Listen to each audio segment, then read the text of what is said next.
నమస్తే అండి. నా పేరు డాక్టర్ జెట్లింగ్ ఎల్లోసా. మీ అందరికీ తెలుసు, నేను మన యూట్యూబ్ ఛానల్లో లా స్పీచెస్ అనే ఛానల్ నడుపుతున్నాను. దాంట్లో ముఖ్యంగా చట్టాలకు, న్యాయానికి సంబంధించిన విషయాలు, అదే రకంగా ప్రపంచ విషయాల గురించి పోస్టింగ్స్ చేసి అప్లోడ్ చేస్తుంటాను. ఈరోజు మనము ఒక ముఖ్యమైన చట్టాల రూపకల్పన మనకు ఈ పార్లమెంట్లో జరిగింది. ఆ 3 చట్టాల గురించి తెలుసుకుందాము. ఈ 3 చట్టాలు కూడా దేశ జనాభాలో 50% ప్రజలపైన ప్రభావం చూపబోతుంది. మనకు తెలుసు, మహాత్మా గాంధీ చెప్పినట్టు ఎప్పుడైతే రైతు సంక్షేమం ఉంటుందో అప్పుడే దేశం అనేది అభివృద్ధి పథంలో ఉందని, రామరాజ్యం ఏర్పడుతుందని వారు చెప్పినారు. మన దేశ జనాభాలో దాదాపు 50% జనాభా వ్యవసాయం పైనే ఆధారపడి ఉంది. అయితే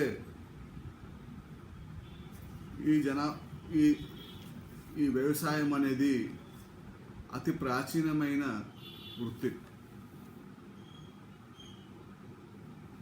మనకు మన స్వాతంత్ర పీరియడ్తో కంపేర్ చేస్తే అప్పుడు వ్యవసాయం పైన ఆధారపడిన వారు, పట్టణ జనాభా యొక్క ఆదాయ వ్యత్యాసాలను మనం గమనిస్తే అప్పుడు 2.1గా ఉండేది. కానీ ఇప్పుడు మాత్రం అది 17:1గా రేషియోగా ఇంబ్యాలెన్సెస్ డెవలప్ అయ్యాయి. అంటే గ్రామాల్లో ఉండే వారికి తక్కువ ఆదాయము, పట్టణాలు, నగరాల్లో ఉండేవారికి ఎక్కువ ఆదాయము అని తారతమ్యం అనేది చాలా మటుకు పెరిగిపోయింది. అదే రకంగా మన జాతీయ స్థూల ఉత్పత్తిలో ఆదాయము 12%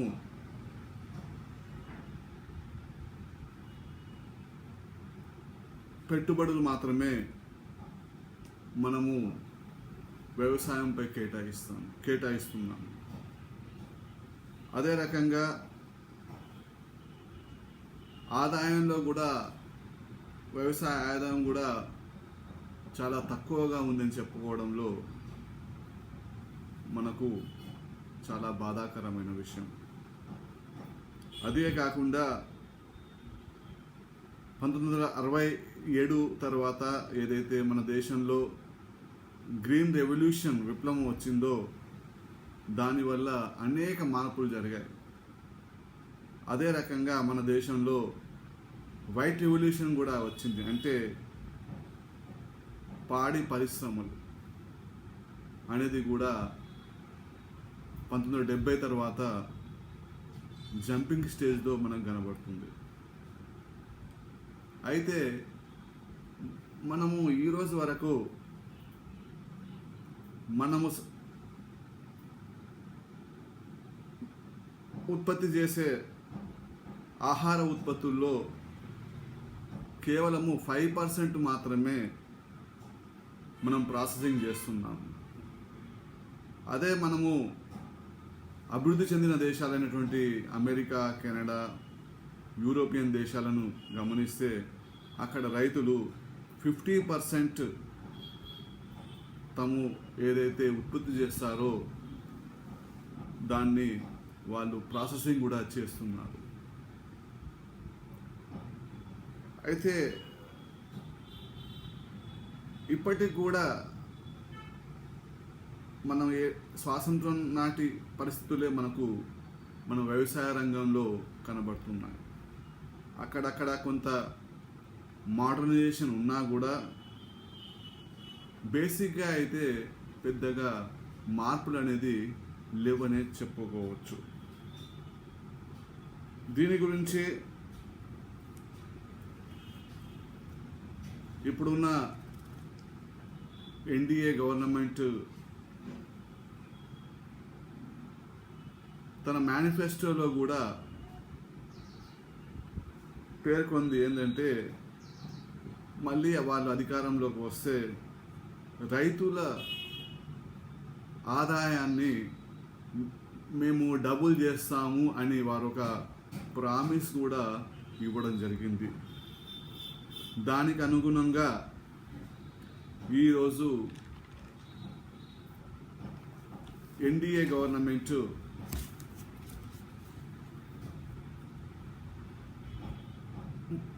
మూడు ముఖ్యమైన చట్టాలను తీసుకువచ్చింది. అంటే ఒక చట్టంలో మార్పులు చేయడం జరిగింది, 2 కొత్త చట్టాలను తీసుకురావడం జరిగింది. అది మొదటి చట్టము farmers produce trade and commerce promotion and facilitation bill of 2020.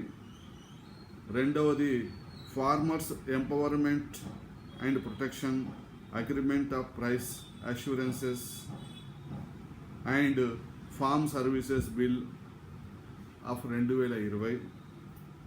అదే రకంగా ఎసెన్షియల్ కమోడిటీస్ అమెండ్మెంట్ బిల్ 2020. ఈ 3 చట్టాలలో 2 కొత్త చట్టాలు, చివరిది మార్పు సవరణ చట్టం. దీనివల్ల ఈ చట్టాలు మన లోక్సభలో మూజువాని ఓటుతో పాస్ అయి దీన్ని రాజ్యసభకు పంపడం జరిగింది. అక్కడ కాంగ్రెస్ పార్టీ వారు, తృణమూల్ కాంగ్రెస్ వారు, శివసేన, డిఎంకే మొదలైన పార్టీ వారు ఈ బిల్లుపై తీవ్రంగా తమ వ్యతిరేకతను వ్యక్తపరిచారు. ఎందుకంటే ఈ చట్టాల వల్ల రైతులకు మార్కెట్ యాక్సెస్ అనేది లేకుండా పోతుంది. అదే రకంగా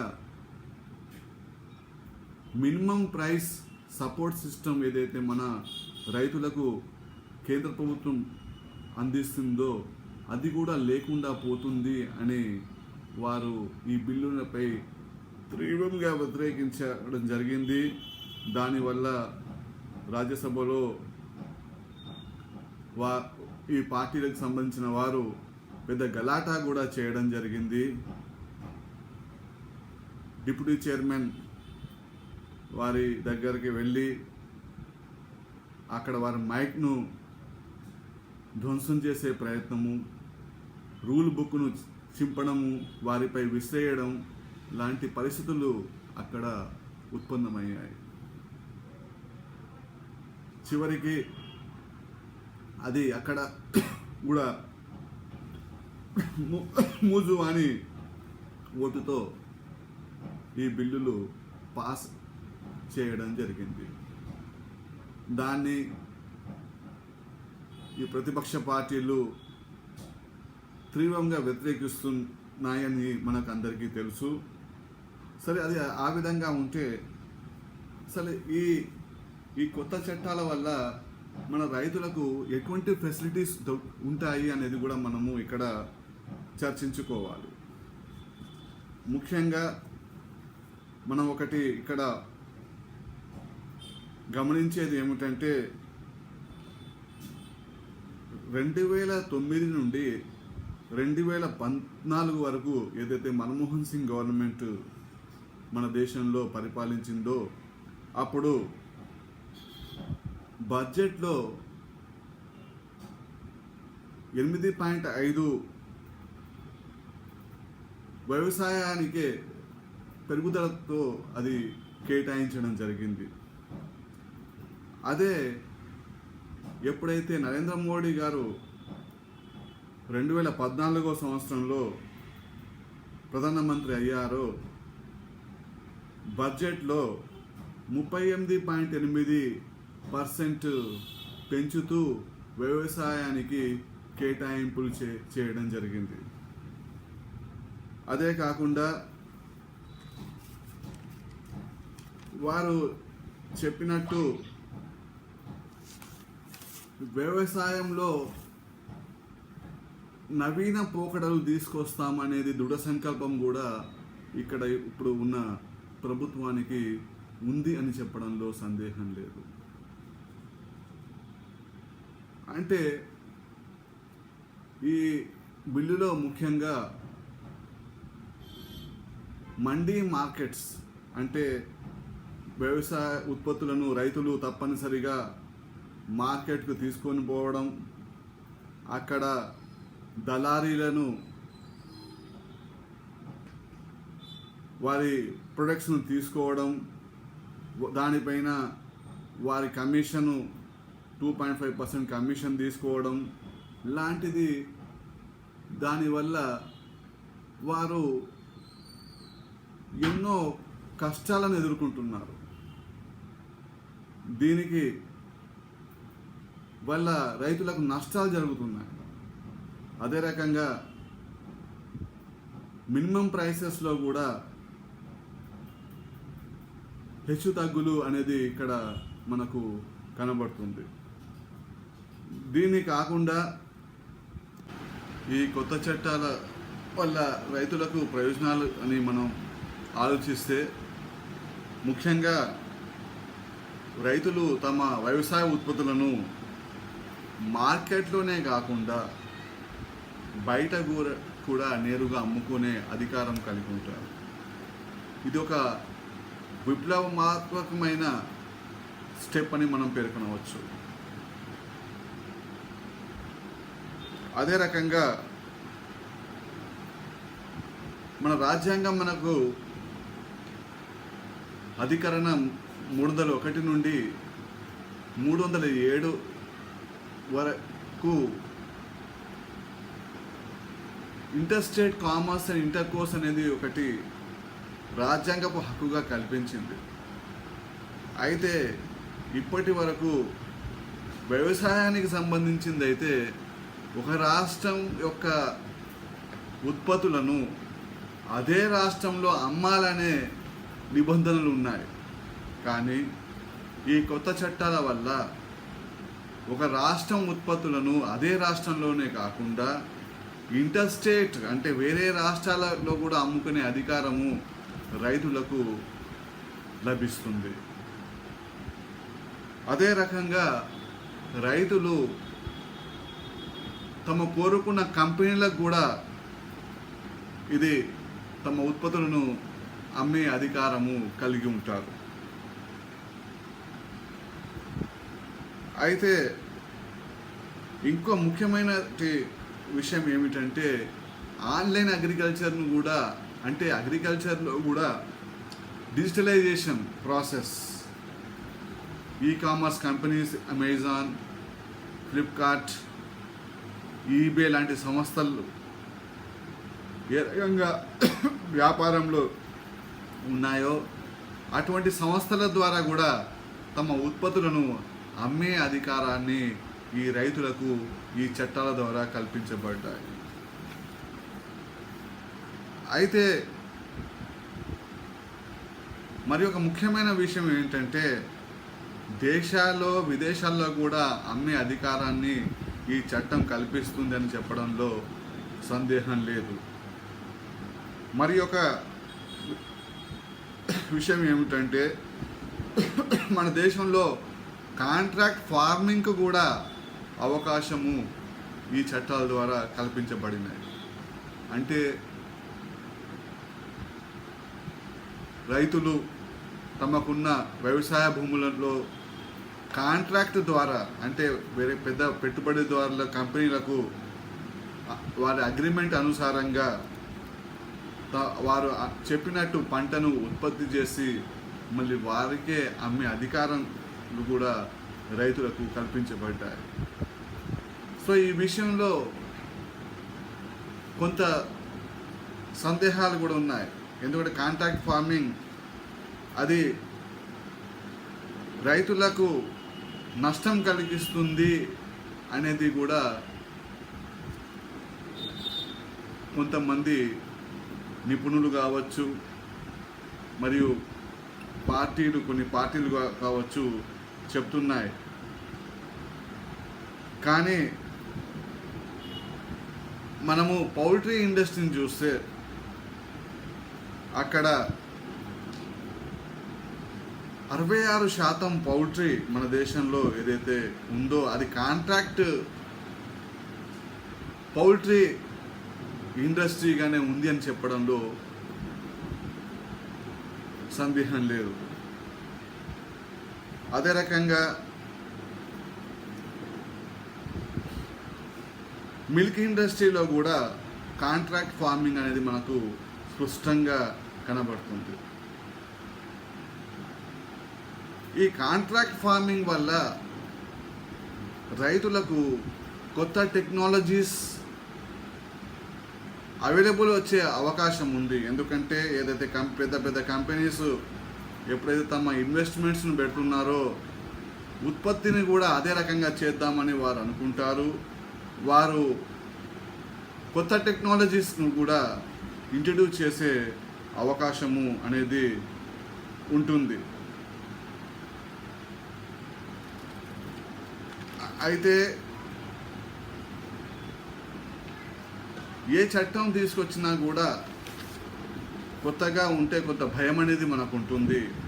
అది మనం చూసాం 1991లో మన పివి నరసింహారావు గారు ప్రధానమంత్రిగా ఉన్నప్పుడు ఎల్పిజి పాలసీస్ మనము ఇంట్రడ్యూస్ చేయడం జరిగింది. అంటే మన మార్కెట్స్ను ప్రపంచ మార్కెట్స్కు ఓపెన్ చేయడం. అప్పుడు కూడా మన దేశంలో చాలా పార్టీలు దాన్ని ఆపోజ్ చేశాయి.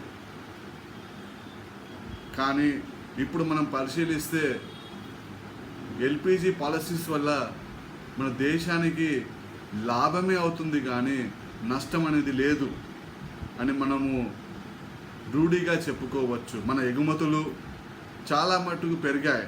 మనం ప్రపంచంలో వివిధ మార్కెట్స్లో మన ప్రొడక్ట్స్ వెళ్తున్నాయి. ఎందుకంటే అది ఎల్పిజిస్ పాలసీస్ వల్ల. అయితే కొంత సందేహం కూడా ఉంది. అది సమంజసమే అనిపిస్తుంది.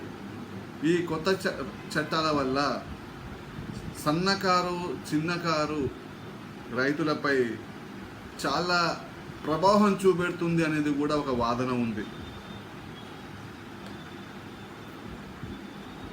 అయితే కాంగ్రెస్ పార్టీ ఏం చెప్తుంది అంటే ఈ రైతు చట్టాల వల్ల గ్రీన్ రెవల్యూషన్ ఏదైతే 1967 సంవత్సరంలో మన దేశంలో ప్రారంభమైందో దాన్ని తూట్లు చేద్దాం అనే ఉద్దేశంతోనే ఈ చట్టాలను తీసుకురావడం జరిగింది అనేది ఒక వాదన. మరి ఒక వాదన ఏంటంటే రైతుల భూములను కూడా లాక్కొని అది క్యాపిటలిస్ట్ కంపెనీస్ కావచ్చు, వ్యక్తులకు కావచ్చు ఇద్దామనే ఉద్దేశం కూడా ఇక ఇంటర్నల్గా ఈ చట్టాలు చెప్తున్నాయని కూడా కొన్ని పార్టీస్ బలంగా వాదన వినిపిస్తున్నాయి. అయితే మరొక వాదన ఏంటంటే మినిమం సపోర్ట్ ప్రైస్ ఈ రోజు వరకు మనకు రైతులు ఉత్పత్తి చేసే ప్రొడక్ట్స్కు గవర్నమెంట్ హామీ ఇస్తూ పర్చేస్ చేస్తుందో అది కూడా తీసేసే ఉద్దేశమే ఈ చట్టాల యొక్క ముఖ్యమైన ఉద్దేశమని కూడా కొంతమంది నిపుణులు, ఆర్థిక నిపుణులు విశ్లేషిస్తున్నారు. అయితే మనము ఇన్డెప్త్గా ఈ విషయంపై ఆలోచిస్తే 6% ఆఫ్ ఫార్మర్స్ రైతులు మాత్రమే ఈ ఎంఎస్పి ద్వారా లాభం పొందుతున్నారని మనకు గణాంకాలు చెప్తున్నాయి. ప్రముఖ ఆర్థిక శాస్త్రవేత్త అయినటువంటి స్వామినాథన్ రైతు కమిటీ ఏదైతే చెప్పిందో దాని ప్రకారంగానే మేము ఈ చట్టాలు తీసుకువచ్చామని కూడా మన ప్రధానమంత్రి గారు పలు దఫాలుగా చెప్తూ వస్తున్నారు. అయితే ఈ స్వామినాథన్ కమిషన్ పలు విషయాల గురించి కూడా పలు సూచనలు చేసింది. అన్ని సూచనలు ఈ చట్టాల్లో లేకుండా కొన్ని సూచనలే ఇన్కార్పొరేట్ చేయడం ఒక రకంగా కొంత సందేహాలకు తావునిస్తుంది అని చెప్పడంలో కూడా చెప్పుకోవచ్చు. అయితే ఏది ఏమైనప్పటికీ కూడా ఈ రైతు చట్టాలు ఏదైతే మన కేంద్ర ప్రభుత్వం తీసుకొచ్చిందో దీని ఎఫెక్ట్, దాని ఇంపాక్ట్ రైతులపైన తెలియాలి అంటే మనము కొంత సమయము వేచి చూడడం అనేది తప్పదు అనేది మనము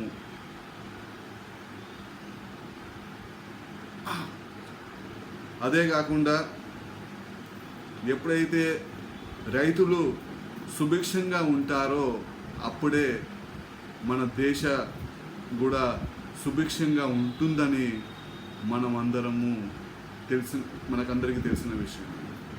కాబట్టి కొత్తదనానికి ఏదైనా కొంత ఆపోజిషన్ ఉంటుంది, అది సహజము.